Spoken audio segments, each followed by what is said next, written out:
ಕಾವೇರಿ ಕ್ರಿಯಾ ಸಮಿತಿಯವರು ಈ ನಾಡು ಕಂಡಂಥ ಅಪರೂಪದ ರಾಜಕಾರಣಿ ಶ್ರೀನಿವಾಸ್ ಪ್ರಸಾದ್ರವರ ಸ್ಮರಣೆಯ ಒಂದು ಕಾರ್ಯಕ್ರಮವನ್ನು ಇಲ್ಲಿ ಹಮ್ಮಿಕೊಂಡಿದ್ದಾರೆ. ನಾನು ವೈಯಕ್ತಿಕವಾಗಿ ಕಂಡ ಹಾಗೆ ಶ್ರೀನಿವಾಸ್ ಪ್ರಸಾದ್ರವರೊಬ್ಬರು ರಾಜಕೀಯ ಮತ್ಸದ್ದಿ, ಪಂಡಿತ, ಪಾಮರ,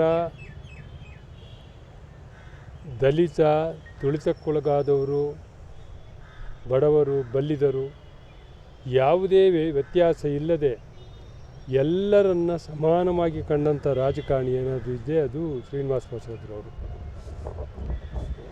ಅಂಬೇಡ್ಕರ್ರವರನ್ನು, ಗಾಂಧೀಜಿಯವರನ್ನು, ಬಸವಣ್ಣನವರನ್ನು ಸಂಪೂರ್ಣ ಓದಿಕೊಂಡು ತಮ್ಮ ಮನಸ್ಸಿನ ಆಳದಲ್ಲಿ ಇಳಿಸಿಕೊಂಡು ಅವರ ಆದರ್ಶವನ್ನು ಅದನ್ನು ಪಾಲನೆ ಮಾಡಿದಂಥವರು. ನನಗೆ ವೈಯಕ್ತಿಕವಾಗಿ ಭಾಳ ಹತ್ತಿರದವರು. ಅವರ ಸುಮಾರು ಎಲ್ಲ ಕಾರ್ಯಕ್ರಮಗಳಲ್ಲಿ ನಾನು ಅಧ್ಯಕ್ಷತೆಯನ್ನು ವಹಿಸಿದ್ದೇನೆ. ಬಹುಶಃ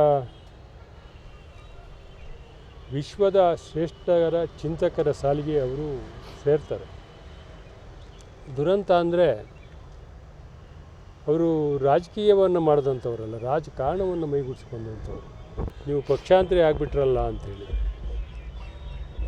ನಾನು ಪಕ್ಷಾಂತರಿಯಾಗಿದ್ದೇನೆ ನಿಜ, ಆದರೆ ತತ್ವ ಸಿದ್ಧಾಂತಗಳನ್ನು ನಾನು ಎಂದೂ ರಾಜಿ ಮಾಡಿಕೊಂಡಿಲ್ಲ. ನನ್ನ ಎಲ್ಲ ಸಿದ್ಧಾಂತಗಳು, ನನ್ನ ಆದರ್ಶಗಳು, ನನ್ನ ತತ್ವಗಳು ನನ್ನ ಜೊತೆಯಲ್ಲೇ ಇರ್ತವೆ. ಪಕ್ಷ ಬೇರೆ ಇರಬಹುದು, ಅಲ್ಲಿ ಅದು ಸಾದರಗೊಳ್ಳಿಲ್ಲ ಅಂತಂದರೆ ಮತ್ತೆ ನಾನು ಆ ಪಕ್ಷವನ್ನು ಬಿಡ್ತೇನೆ ಅನ್ನೋ ಮಾತನ್ನು ಹೇಳಿದ್ದೆ. ಅದನ್ನು ಹೇಳಿದಂತೆ ನಡೆದುಕೊಂಡು ಬಂದಂಥವರು ಶ್ರೀನಿವಾಸ್ ಪ್ರಸಾದ್ರವರು. ಒಮ್ಮೆ ಒಂದು ಘಟನೆಯನ್ನು ಇಲ್ಲಿ ಪ್ರಸ್ತಾಪ ಮಾಡಲೇಬೇಕು. ಏನು ಅಂತಂದರೆ, ನಾನು 2008ರಲ್ಲಿ ಸಾಹಿತ್ಯ ಪರಿಷತ್ತಿನ ಅಧ್ಯಕ್ಷನಾಗಿದ್ದೆ. ಅವರು ನನ್ನನ್ನು ಎಲ್ಲೋ ಒಂದು ಮದುವೆ ಸಮಾರಂಭದಲ್ಲಿ ಸಿಕ್ಕಿ, ನೀವು ಯಾವುದೋ ಕಾರ್ಯಕ್ರಮಗಳನ್ನು ನಾನು ಕರಿತಾ ಇಲ್ಲ ಅಂಥೇಳಿ ಒಂದು ದೂಷಣೆಯನ್ನು ಮಾಡಿದರು. ನಾಡಿದ್ದೇ ಒಂದು ಕಾರ್ಯಕ್ರಮ ಇದೆ, ಸಣ್ಣ ಕಾರ್ಯಕ್ರಮ, ಅರಮನೆ ಉತ್ತರ ದ್ವಾರದಲ್ಲಿ ಅಂತ ಹೇಳಿದಾಗ, ಸಣ್ಣದೋ ದೊಡ್ಡದೋ ಸಾಹಿತ್ಯ ಪರಿಷತ್ತಿನ ಕಾರ್ಯಕ್ರಮ, ಬರ್ತೀನಿ ಅಂಥೇಳಿ ಬಂದಿದ್ದರು. ಒಂದು ಅತಿ ಕಾರ್ಯಕ್ರಮ. ಆ ಸಂದರ್ಭದಲ್ಲಿ ನಾನೊಂದು ವಿಷಯವನ್ನು ಪ್ರಸ್ತಾಪ ಮಾಡಿದ್ದೆ, ನನ್ನ ಪತ್ರಿಕೆಯಲ್ಲಿ ಓದ್ಕೊಂಡು ವಿಷಯವನ್ನು. ಬಿಹಾರದಲ್ಲಿ ರಾತ್ರಿ 12 ಗಂಟೆ ಸಂದರ್ಭದಲ್ಲಿ ಹಿಂದುಳಿದ ಒಂದು ಪ್ರದೇಶದಲ್ಲಿ ಸವರ್ಣೀಯರು ಹೋಗ್ತಾ ಇರಬೇಕಾದ್ರೆ ಅವರೊಂದು ನಾಯಿ ಕಚ್ಚಿಬಿಡುತ್ತೆ ಒಬ್ಬನಿಗೆ, ನಾಯಕನಿಗೆ. ಆ ನಾಯಿ ಕಚ್ಚಿದ್ದ ಕಾರಣಕ್ಕೆ ಆ ನಾಯಿಯನ್ನು ಹೊಡಿಲಿಲ್ಲ, ನಾಯಿಯನ್ನು ಓಡಿಸಲಿಲ್ಲ. ಅವರು ಆ ಮನೆಯಲ್ಲಿ ಮಲಗಿದ್ದಂಥ ಯಜಮಾನರನ್ನು ಬಡಿಗೆಯಲ್ಲಿ ಹೊಡೆದು ಸಾಯಿಸಿಬಿಡ್ತಾರೆ. ನಿನ್ನ ನಾಯಿ ನಾವು ಬರ್ತಾ ಇರಬೇಕಾದ್ರೆ ಬಗ್ಲಿ ನಮ್ಮ ಕಚ್ಚಿ ಗಾಯ ಮಾಡಿದ್ದೆ, ನೀನು ಎದ್ದು ಬರಲಿಲ್ಲ ಅಂಥೇಳಿ. ಅದು ಪ್ರಸ್ತಾಪ ಮಾಡಿದೆ. ಹೀಗೆಲ್ಲ ನಡೀತಾ ಇದೆ, ಇದು ಏನು ನಾವು ಎಲ್ಲಿ ಯಾವ ದಿಕ್ಕಿನಲ್ಲಿ ಸಾಗ್ತಾ ಇದ್ದೇವೆ? 70 ವರ್ಷಗಳು ಸ್ವಾತಂತ್ರ್ಯ ಬಂದೆ, ಆದರೂ ಇಂಥ ಅನಾಗರಿಕ ವ್ಯವಸ್ಥೆಯಲ್ಲಿ ನಾವು ಇದ್ದೆ ಅಂತ ಕೇಳಿದಾಗ ಅವ್ರಿಗೆ ಪಾಪ ಅವರು ಇಲ್ಲಿ ಮೈಸೂರಿನಲ್ಲೇ ಇದ್ದರು. ನನ್ನ ಹತ್ರ ಎಲ್ಲ ವಿಷಯನ ತೆಗೆದುಕೊಂಡು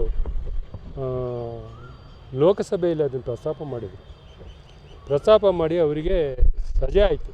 ಆ ವ್ಯಕ್ತಿಗೆ ಯಾರು ಹೊಡೆದಿದ್ರು ಆ ವ್ಯಕ್ತಿಗೆಲ್ಲ ಸಜೆ ಆಯಿತು. ಅಂಥ ಅಪರೂಪದ ಸಮಾಜದ ಬಗ್ಗೆ ಅಪಾರವಾದ ಕನಸನ್ನು ಕಂಡಂಥ ರಾಜಕಾರಣಿಯವರು. ಹಾಗೆ ಅವ್ರ ಬಗ್ಗೆ ಹೇಳಲಿಕ್ಕೆ ಹೋದರೆ ಸುಮಾರು ವಿಷಯಗಳು ಇದ್ದಾವೆ. ಬಹುಶಃ ಅವರು ಈ ನಾಡಿನ ಮುಖ್ಯಮಂತ್ರಿಗಳಾಗುವ ಎಲ್ಲ ಅರ್ಹತೆಗಳು ಅವ್ರಿಗಿದ್ದು. ಕೇಂದ್ರದಲ್ಲಿ ಮಂತ್ರಿಯಾಗಿದ್ದರು, ರಾಜ್ಯದಲ್ಲಿ ಮಂತ್ರಿಯಾಗಿದ್ದರು, 6 ಬಾರಿ ಲೋಕಸಭಾ ಸದಸ್ಯರಾಗಿ ಒಂದು ದಾಖಲೆಯನ್ನು ಮಾಡಿದರು, 2 ಬಾರಿ ವಿಧಾನಸಭೆಯ ಸದಸ್ಯರಾಗಿದ್ದರು. ಅಪರೂಪದ ರಾಜಕಾರಣಿಯಾಗಿ ಒಳ್ಳೆಯ ಸೇವೆಯನ್ನು ಮಾಡಿದಂಥವರು. ಅವರು ಆ ವರ್ಗದಿಂದ ಮುಖ್ಯಮಂತ್ರಿ ಆಗುವ ಎಲ್ಲ ಅರ್ಹತೆಗಳನ್ನ ಅವ್ರು ಪಡ್ಕೊಂಡಿದ್ರೂ ಸಹ ಈ ಹೊಲಸು ರಾಜಕಾರಣ ಅವರನ್ನು ಮುಖ್ಯಮಂತ್ರಿಯಾಗಿ ಬಿಡಲಿಲ್ಲ. ಅದನ್ನು ನೋವು ಎಲ್ಲರಿಗೂ ಕಾಡ್ತಾ ಇರುತ್ತೆ. ಹಾಗಾಗಿ ಅವರು ಆತ್ಮಕ್ಕೆ ಚಿರಶಾಂತಿಯನ್ನು ಕೋರಿ ಅವಕಾಶಕ್ಕಾಗಿ ನಿಮಗೆಲ್ಲರಿಗೂ ವಂದಿಸಿ ನಾನು ಮಾತು ಮುಗಿಸ್ತೀನಿ. ನಮಸ್ಕಾರ.